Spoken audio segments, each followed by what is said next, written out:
What's going on, YouTube? It's Brendon, and welcome back to another episode of Sowing Seeds for Financial Growth, episode 2, where I help people learn more about long-term investing, and we document their journey along the way to show people out there how they can get started in investing as well. So for my first episode, I had my girlfriend on here, and now we're back at it again with episode 2 with my boy Rasheed or Daddy. You guys met him in the episode where we talked about real estate and real estate investing. And today we're going to get him started on his journey. Rasheed, how are you doing today? I'm great, man. I'm excited. It's something I've been wanting to get into, and I appreciate you, Brendon, for walking me through all this. Of course. That's what we're here for. So just before we get started, this is a reminder that I am not a financial advisor, and this is all my opinion, not financial advice. I recommend everybody to do their own research before coming up with their own investments and investment strategies. Everything that I share in this video is from my personal experience, and Rasheed knows that, and I'm just going to be sharing that with him today. So you ready to get started, my guy? Yes, sir. Yes, sir. All right, so off camera, I had Rasheed set up his M1 Finance account the same way I had my girlfriend set hers up, and that's just what I use as the platform for my investing. So how would you say the process of setting up the M1 account was for you, like overall? Like easy process, straightforward? Yeah, it was real smooth, straightforward. I set it up in about like 10 minutes or so, Okay, or right, less. Honestly, it was real straightforward. right. So what would you, just to start off, what would you say is your overall knowledge when it comes to like investing long term, and what were you like taught about money and stuff like that growing up? Wasn't taught nothing about money. Just taught just save your money, Nothing about Uh, investing. right, yeah. S yeah, most people, that's what it is. Like they get taught more about saving money, and saving money is a good thing, but there's like more that you can do with your money in the long term, and that's better for you, which is investing. And we'll go over some of the reasons for that like throughout the video. So starting off, what would you say to be your overall risk tolerance? Like, if you were to go to the casino today, are you more of like an all-in person? Are you, let me put some in, if I win a little, I'll take it out and go? Like, how would you say your risk tolerance is overall? I think my risk tolerance is like I I go in like the casino analogy. I'll go in what I'm comfortable losing. So like let's say Right, that day I take out $300 from ATM. I'm gonna make that $300 shake, or I'm not. right, If it go to zero, that's it. If it go up, that's cool. But I go in, knowing what I'm ready, what I'm willing to lose. right. That's definitely a good mindset to have when it comes to investing long term. You should really have money set aside and create a plan for yourself to put money away that you're not worried about losing overall. Because if you have money that you are not willing to lose, then you'll be more like emotionally attached to it, and then you'll want to start selling it when things are bad and down. But with long-term investing, in order to, take control of your money and to have compound interest really take place, you have to like leave it in there through the ups and downs and time.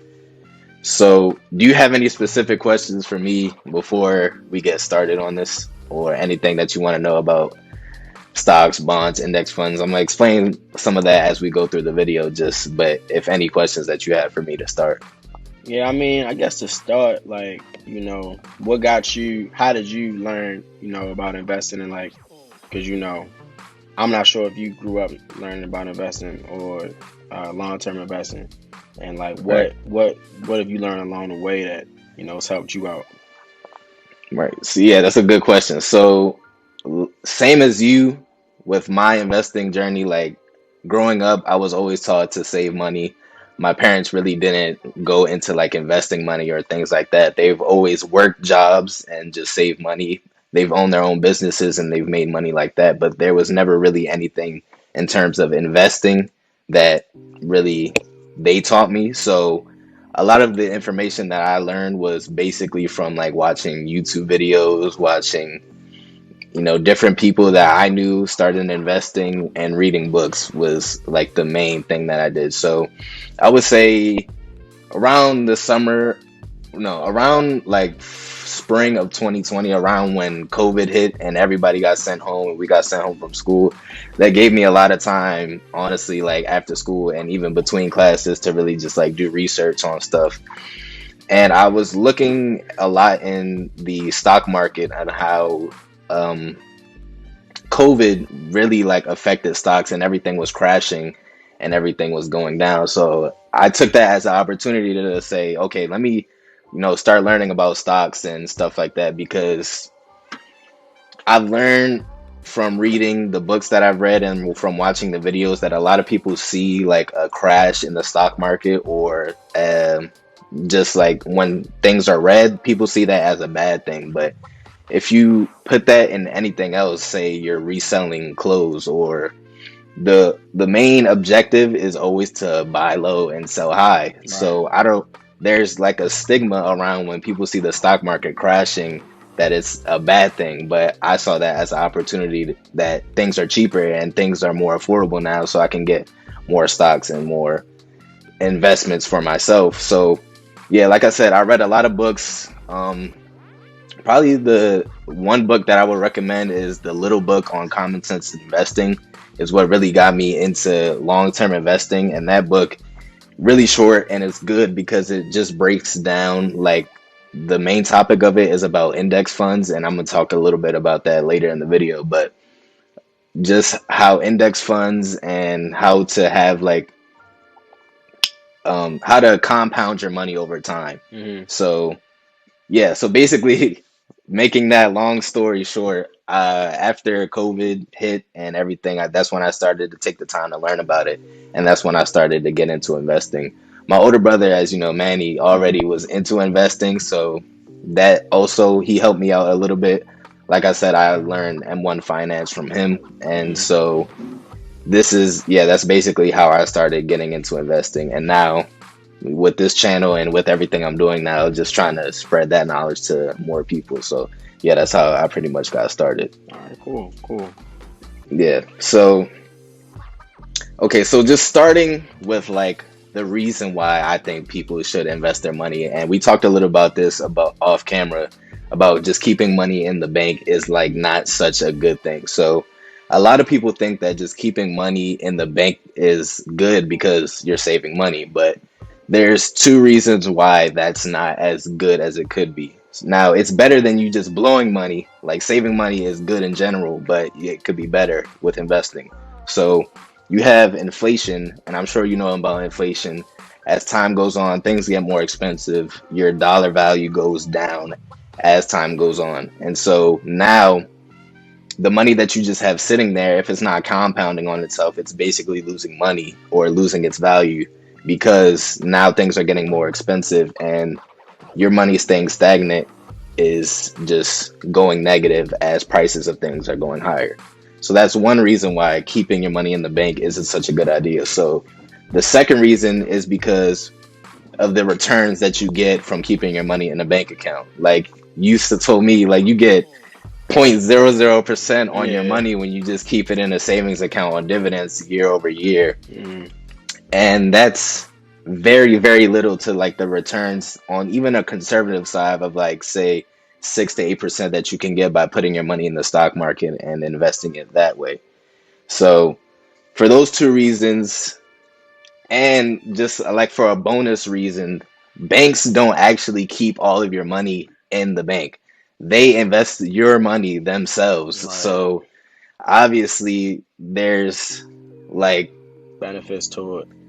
there's benefits to it Yeah. because the banks are doing it itself too. So why can't you do that with your money Yeah. if the banks are doing it too? So Yeah. for these reasons, yeah, go ahead. Now I was gonna say I even heard a story like if you try to go get all your money out the bank, they're not gonna let you do it because that money Right. not that's not even there. The money not even there. Like It's they not got it. there. You have Yeah. That's why you have to give banks like Time. notice before you take out a certain amount of money because they're not keeping your money in the bank. They're lending Yeah. it out to other people for returns, and that's how banks make money. Yeah. So that's like the biggest part of why I recommend to people to keep as little money in the bank as possible. Now, you should probably keep around like people always talk about having like a 6 months emergency fund of all your expenses in case you lose a job, just to have that cash on hand in case of emergencies.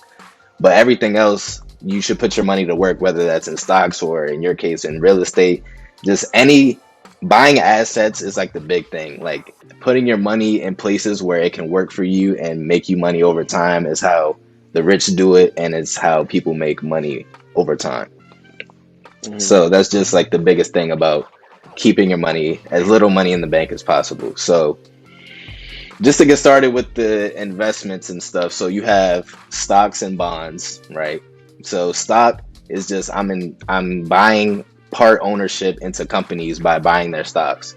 So like if I wanted to buy a share of Amazon today, if I buy a share of Amazon, I technically have ownership in Amazon from me buying their stock. Now, that doesn't mean that I can just walk into Amazon and start making like decisions for the Hmm. company, Right. but that means that if their price goes up or if you get paid dividends, you basically get return off of them doing well. Now, there's other things that people do um, with day trading and things like that, where people have other strategies where they'll bet against like the stock to say it's called shorting, and that's just betting against the stock that is going to go down. But that's like a lot more technical stuff that than we need to worry about for like the simple long-term investing. And then you have bonds, which is basically debt. So you can buy other people's debts Hmm. and make money off of that as well, the same way that you make money off of stocks. And so these two are like the biggest, stocks and bonds are like the biggest things that, or like the most simple things that you can like get into in the stock market. There's other things like bonds. I mean, like futures and options and trading and things like that. And there's the forex, which is currency. But for the purposes of this video, we're just going to keep it around like stocks and bonds and keep it simple. So moving on with that, you have also index funds, right? So an index fund is basically a an entire fund that houses multiple stocks. So you may have heard, I don't know if you've heard of this, but you have the Nasdaq, you have the S&P 500. Like those buzzwords are like what a lot of people in the finance industry talk about. And those are index funds, and they house multiple stocks of different companies. So the S&P 500 houses the top 500 companies of the US into one fund that you can just buy, Hmm. and you can just hold on to that fund. So instead of me buying individual stocks of Amazon, Microsoft, Apple, I can buy a index fund that houses multiple stocks at once. So I don't have to worry about picking individual stocks because all the stocks that I want are in this certain fund. And there's different types of fund. So you have index funds, and then you have also ETFs, which is basically index funds but a little bit cheaper. Like, and ETFs can go into different industries. So you have healthcare ETFs, you have technology ETFs, data ETFs that house certain companies that have to do with that certain like industry that you can buy Hmm. into. And so the good thing with index funds versus buying like individual stocks or bonds is that you have diversification, right? So you've heard of the saying, don't keep all your eggs in one basket and Hmm. things like that. So when it comes to investing, it's the same thing. You don't want to just bet all your money on, say, like Apple, or bet all your money on Amazon, because you're not giving yourself any cushion in case that goes down. Hmm. So if I bet all my money on Amazon and it tanks, then all my money in my account is going to go down. But if I have an index fund that houses, just for example, Amazon and Microsoft, if Microsoft is doing great this year, but Amazon isn't doing as well, they kind of balance Balance each out. other out so you don't lose as much money. If one of them goes down and the other one goes up, they balance each other out so you don't have to worry about losing as much money because of diversification. Hmm. So that's why a lot of people, when they're starting out and for long-term investing, they just recommend buying a few index funds because of the diversification, but also because they're low cost. So when you buy and trade in stocks and bonds, you have to pay brokerage fees, you have to pay capital gains taxes to the government, Mm. just stuff stacked on top of each other that you have expenses to pay when you want to make money. If you want to sell it off, you have to pay these things. So Mm. that is what another reason why index funds are good. Most of them are like low cost, and so if I were to buy it and hold on to it, and if I were to sell it in the future, then it wouldn't cost me as much if I wanted to, say, for example, buy Amazon stock and sell it. So that's another reason why index funds are better. So do you have any questions so far? I know I went through a lot of information. No, Does it make sense to you? I appreciate that. That makes sense for the most part. So when you said when you sell the stock, you had to pay a capital gains tax, and that's also with Right, that also what happened with the index fund as well. right. So I'll explain later, but the what the strategy with behind index funds and long-term investing is that Don't sell it. basically don't sell it, right? So you just you take advantage of long-term compounding and long-term growth over time. So you basically don't need to sell it, and you'll still be making money on it. So I'll explain that a little bit later, but yeah, so like I said, every time you sell something, you have to pay taxes on it, and you pay the brokerage fee a fee for selling that too, right? Is that fee So if you standard? think about it, if you Is yeah, that so yeah? it depends on like the brokerage. So different brokerages have different fees that you have to pay when you sell. So that's why people shop around for different brokerages, and they have different offers on certain things because people shop around for the lowest cost of selling. If you're like a day trader, right? If I'm somebody that's selling every day, I want to keep my cost as low as possible so I can make the most profit. But if you just keep selling and selling and selling, then that's really eating into your profits, and that's really not what you want to do in terms of long-term investing, right? So overall, what I recommend for people, in my opinion, is to just create a plan and create so long-term investing, you have to have a plan. So this plan includes how much money you want to start with. This includes how much money you plan to put in a month and how much you want to allocate between like the different stuff, between the different stocks, bonds, and index funds within like your portfolio. The reason why you want to stick with this plan and create a plan is because, like I said, the point of long-term investing is that you don't want to sell the your portfolio, no matter how, no matter if it's up, no matter if it's down. You don't want to sell your portfolio. You just want to let it keep growing and growing and growing. So one, you don't have to worry about getting expenses on it because you keep selling it, and two, because you have to take control of, compound interest over time, and the only way to do that is with time. So if one day your account is down like 10% and you decide to sell it when it's at a loss, and then a couple weeks later it goes back up 30%, then you're like kicking yourself because you let emotions get into it and you allowed yourself to like panic sell and not let the effects of like long-term investing take place before, right? Mm. So yeah, so now that we talked about, do you have any more questions about like index funds, long-term investing, stuff like that? Well, you did say one thing that I found interesting. You said a bond is buying debt, like purchasing debt. I Right, believe. Could you like explain that a little bit more? right. So there's different type of bond markets. So like the US government has debt to other people, and the people companies have debt that they owe to other companies, right? Hmm. So you can basically think of it as like if I buy somebody a bond from a company, right? I'm giving them some money by buying that bond so they can like pay off some of that debt. And now I own a bond because they owe me that money plus some interest, right? So it's kind of like lending your money out To so these people companies, can pay off their debts. right? Right. So it's like kind of the same thing Okay. as that. So you basically make that money back plus some interest because you help that company pay off the debt or you help the government. There's different types of US government bonds, there's total market bonds, and we'll go through that as I'm helping you set up your account and everything and Okay. things like that, right?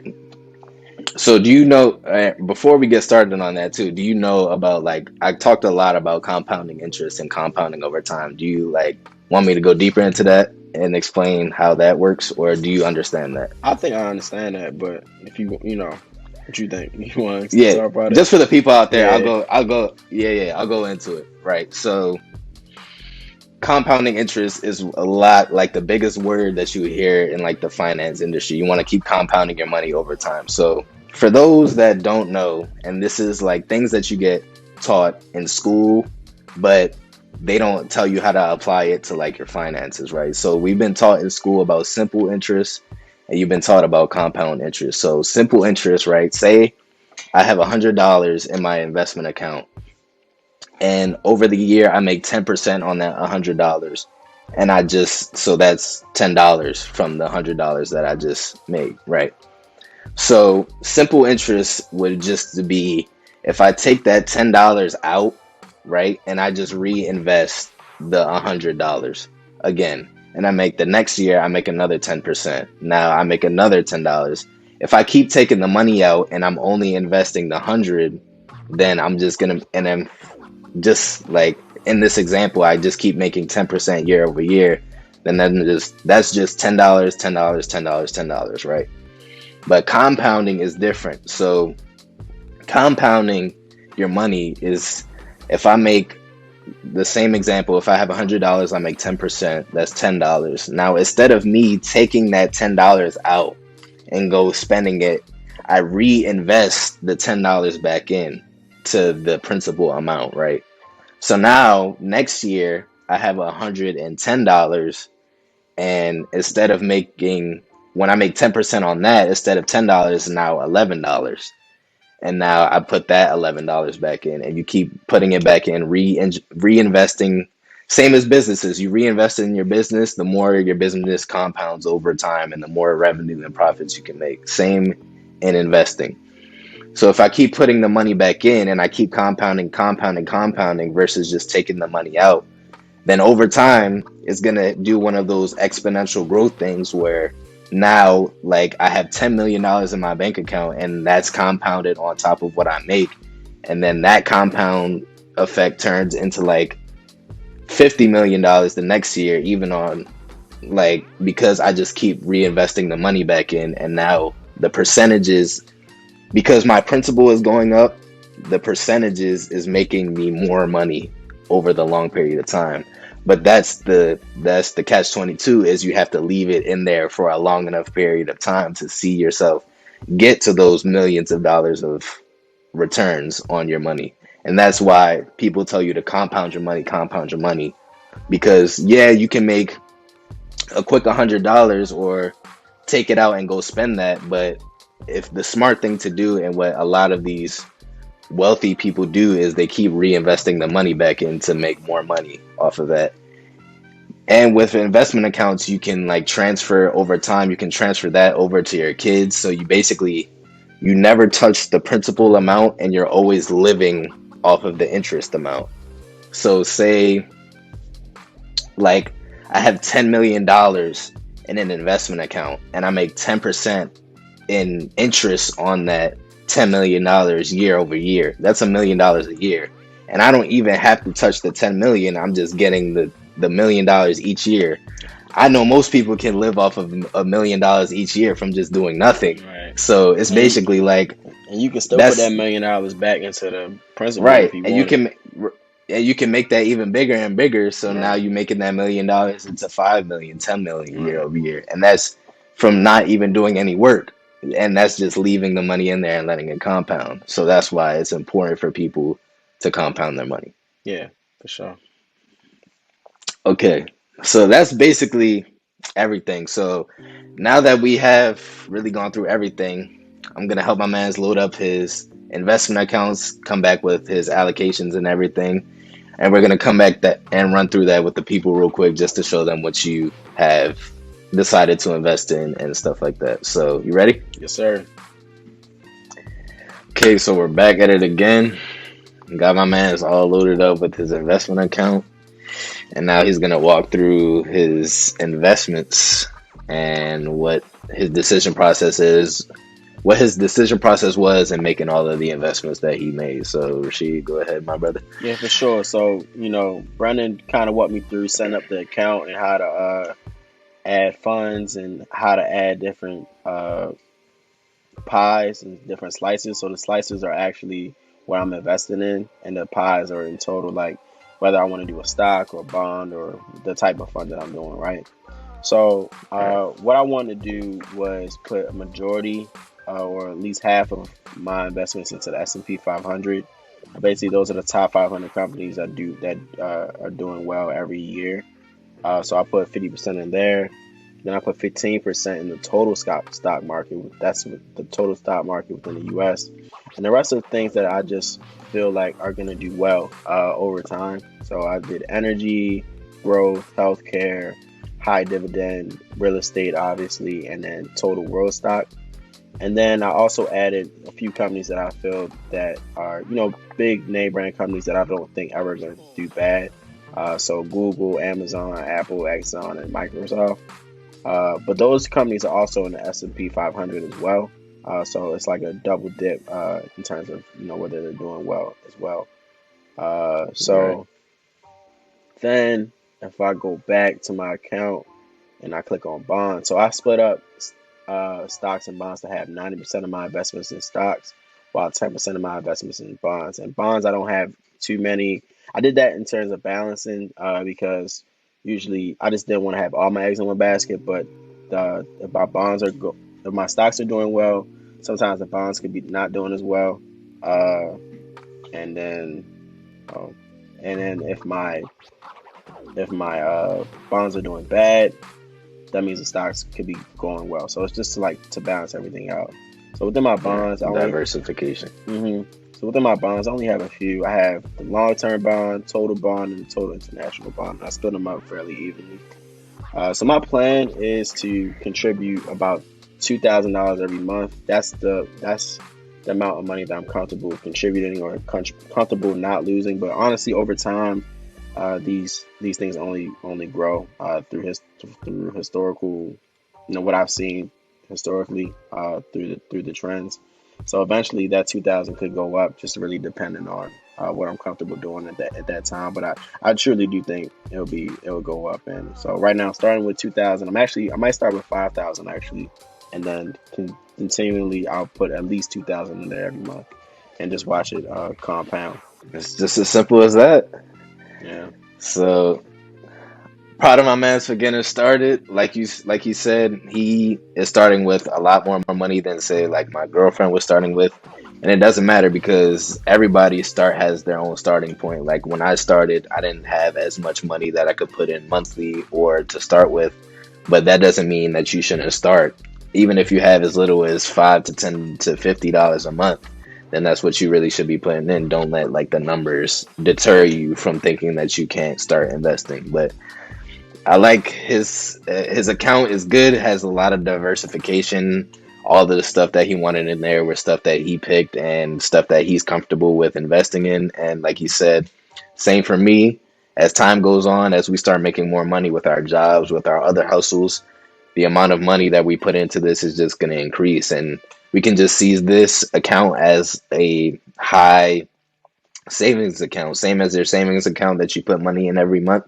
This is just better because you're actually making good returns on your money and getting paid and from when the stocks and things go up and also from dividends. So it's basically, you know, just think of it as a a savings account for you overall. And yeah, so are you happy with everything that you have in there, Nah, for sure, for Rasheed? sure. I'm happy. It's something I've been wanting to do for quite some time, so I'm really happy I got somebody like you to walk me through it and point me in the right direction. So I really appreciate that.